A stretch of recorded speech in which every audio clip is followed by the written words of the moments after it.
আগামীকাল ত্রয়োদশ জাতীয় সংসদ নির্বাচন।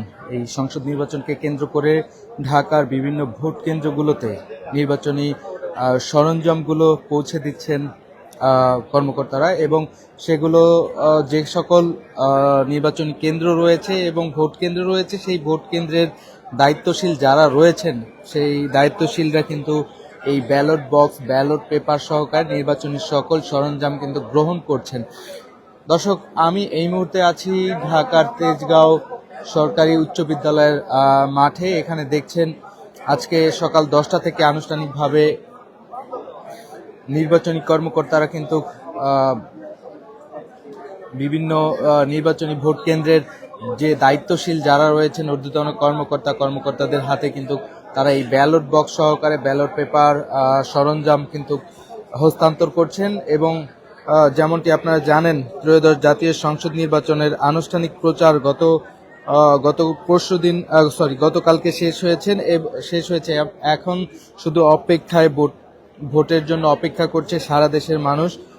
দর্শক, আগামীকাল বৃহস্পতিবার সকাল 6:30টায় শুরু হবে ত্রয়োদশ জাতীয় সংসদ নির্বাচনের ভোট গ্রহণ। একই সঙ্গে হবে জুলাই জাতীয় সনদের সাংবিধানিক সম্পর্কিত সংস্কার প্রস্তাবগুলোর বাস্তবায়নের গণভোট। আজ ত্রয়োদশ সংসদ নির্বাচন ও গণভোটের তফসিল ঘোষণা করা হয়। এই জন্য দর্শক, যেমনটি বলছিলাম যে আসলে আগামীকাল ত্রয়োদশ জাতীয় সংসদ নির্বাচন, এই সংসদ নির্বাচনকে কেন্দ্র করে কিন্তু ঢাকার যে 20টি আসন রয়েছে এবং সেই 20টি আসনে বিভিন্ন কেন্দ্রে কিন্তু জাতীয় নির্বাচন এবং গণভোটের যেই ব্যালট বক্স এবং ব্যালট পেপার সহকারে যেই সরঞ্জাম রয়েছে সেই সরঞ্জাম বিতরণ করছে। এবং দেখছেন যে সকল নির্বাহী কর্মকর্তারা রয়েছেন এবং রিটার্নিং কর্মকর্তা রয়েছেন, তারা কিন্তু এই সরঞ্জামগুলো সংগ্রহ করছেন এবং তারা কিন্তু সবকিছু বুঝে নিচ্ছেন।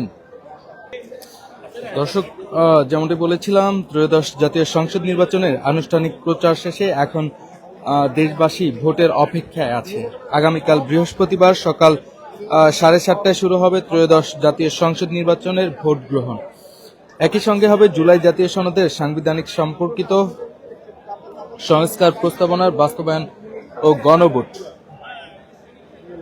এবং সেই ভোটকে কেন্দ্র করে কিন্তু আজকে সকল ধরনের প্রস্তুতি নিয়ে রেখেছে নির্বাচন কমিশন, এবং নির্বাচন কমিশনের পক্ষ থেকে কিন্তু এই নির্বাচনী ব্যালট বক্স এবং গণভোটের যে সকল পেপার এবং সিল মার্কা সহকারে সবকিছু কিন্তু পৌঁছে দিচ্ছে রিটার্নিং কর্মকর্তা এবং দায়িত্বশীলদের হাতে।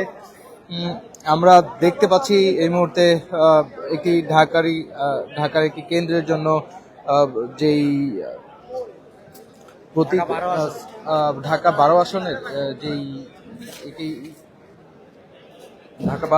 যেই নির্বাচনী সামগ্রী রয়েছে সেই সামগ্রী কিন্তু তুলে নিচ্ছে এখানকার দায়িত্বশীলরা। এবং ঢাকা 12 আসনের যে কয়টি কেন্দ্র রয়েছে সেই কেন্দ্রগুলোর নির্বাচনী সামগ্রী, যেমন ব্যালট পেপার, ব্যালট বক্স সহকারে অন্যান্য যে সকল সামগ্রী আছে তা কিন্তু গ্রহণ করছে এখানকার দায়িত্বশীলরা।